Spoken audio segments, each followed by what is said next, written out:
Hey everyone, Reid Henrichs with Valor Ridge, and the purpose of today's video is to ask the question, is your everyday carry pistol ready? I know we've done one on our home defense guns, but this is for the pistol that we're going to be carrying with us everywhere we go. So there are other considerations to take into account besides the gun that you use to defend your home. So let's get right into the material. First and foremost, this is the gun that absolutely needs to work. Just like your home defense gun, this one needs to work. It needs to be proven reliable. And it not only needs to be proven reliable with your practice ammo, but it also needs to be proven reliable with your carry ammo. Oftentimes those are different, and in fact the majority of the time I would say your training ammo is different than your carry ammo in a pistol. So here's the thing, you need to go out, test your pistol, make sure that it works. For a pistol, for everyday carry pistol, criteria for me, 1,000 to 3,000 rounds without a stoppage. That is the absolute minimum for me. Now this is a lot of ammo, I get it, but we need to make sure that this thing's going to work. We need to make sure it's reliable.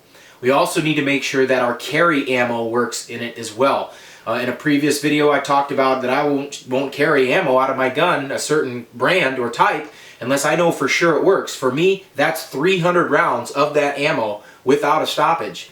I understand a lot of this stuff is expensive. I understand the carry ammo is expensive, but you need to make sure, guys, at least run a couple of boxes through it. At least run 100 rounds through it with those hollow points and make sure that they're good to go. Number two, you need to make sure that your pistol's loaded when you put it on to go outside. You know, our first firearms handling rule is treat all guns as if they're loaded. Well, the simplest way to do that is to load them and keep them loaded, folks. You know, you need to have that magazine seated. You need to have a round in the chamber. That's what a loaded pistol is. You know, I don't want to hear any of this poppycock about I'll just carry with an empty chamber and then rack the slide when the fight begins. Number one, you're assuming you're going to have both hands to do that. And number two, you're assuming that you're going to have the reaction time to do that. Carry the gun loaded. That's what they're designed to do. Have it loaded into the story. Load it and keep it loaded. Number three, you need to make sure that your carry ammo hits the same point of aim, point of impact as your practice ammo. I can tell you from this, folks, I've got a couple of Glock 19s. In one of them, my ball ammo hits it right where the sights are, and my carry ammo hits right where the sights are. In another same model, but a different pistol, my carry ammo hits about that far to the left. Well, guess what?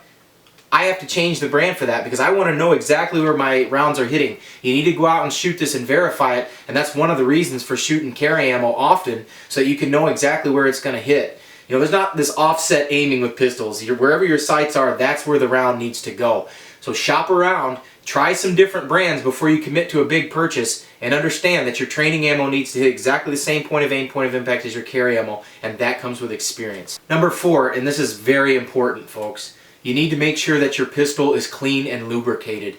I've got videos on how to clean and lubricate your semi-automatic pistol, but you also need to make sure that it's clean. I used to work with a guy that carried a Glock 19, and weapons maintenance really wasn't on the priority list of this guy. And he's a good shooter and he knows a lot of what he's talking about, but one day we were out at the range and we were shooting and practicing, and he pressed the trigger and it was absolutely frozen. In other words, it would not move to the rear. And I said, what's going on? He said, well, the pistol, you know, won't fire, the trigger doesn't work. I said, well, when was the last time you cleaned your gun? He looks at me and says, I don't remember. I said, you don't remember? I said, okay, let's break it down. We had to crush that trigger back to pull it because it was so frozen. When we opened up the pistol, we looked and we saw so much lint and so much dirt and debris in the action of that pistol that it had literally seized the parts shut. It seized them in right where they were and it wouldn't work. And I said, man, this could have cost you your life. You know, we need to make sure. So even if you're not firing your carry gun, even if you're not using it on a consistent basis and practicing, which you should be dry practicing, so I don't know why this is an issue, but we need to make sure that it's clean. Brush all that lint out. Brush all that stuff out. Keep it clean and lubricated. And even if you don't fire your gun every week, you know, every couple of weeks, break it down, make sure there's no lint in there. And you all that carry guns on a consistent basis know that's absolutely the case. That lint and debris will get inside that trigger in places that you didn't think possible. Number five, you need to make sure that you have fresh carry ammo in that pistol. Oftentimes when we go and we go to the range and practice, we'll eject that everyday carry ammo, those hollow points, those expensive zombie killers, we'll eject that out of it and we'll keep rechambering the same round. This is bad, okay? So my point to you all is if I eject a round, then I put that away as part of my practice session the next time. You need to have fresh ammo in there. Or some of you are like, man, I can't do that. You know, I've only got limited budget. Okay, that's cool, but if you have one gun, you should have a spare gun as well. So what I do is I'll use one gun at the range, which is the exact same sights, exact same pistol as the one that I carry. That way I'm not constantly rechambering things. So you need to make sure that that happens, folks. And if you do only have one gun and you're constantly rechambering your carry ammo, you need to make sure you have a good supply on hand, that's fresh ammunition. Guys, this can cause problems if you keep rechambering the same round. I'm telling you this right now. You've got to make sure that you do not do that a lot. So use fresh ammo in your gun.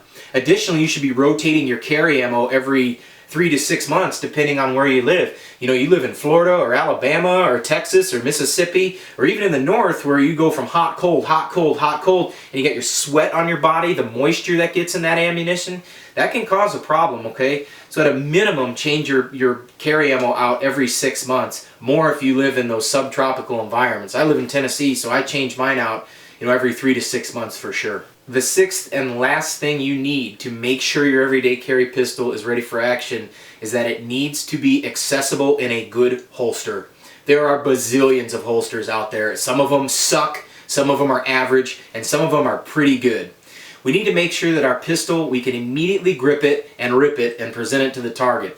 We need to make sure that it is secure. You know, a good test is you can hold it upside down and shake it and make sure that it stays in that holster. If it doesn't, either tighten the retention screw or get a new holster. Some holsters don't even have a retention screw. I don't care whether it's Kydex or leather or whatever, you need to make sure that it is accessible. You need to be able to make sure that it holds the pistol in place and that you can draw your pistol with ease. That's absolutely essential, folks. If you're not dry practicing drawing your pistol every day or every other day, you should probably start doing that. I've also got a video on dry practice. You need to make sure that pistol comes out easily, but you also need to make sure that holster holds that handgun in there very securely as well.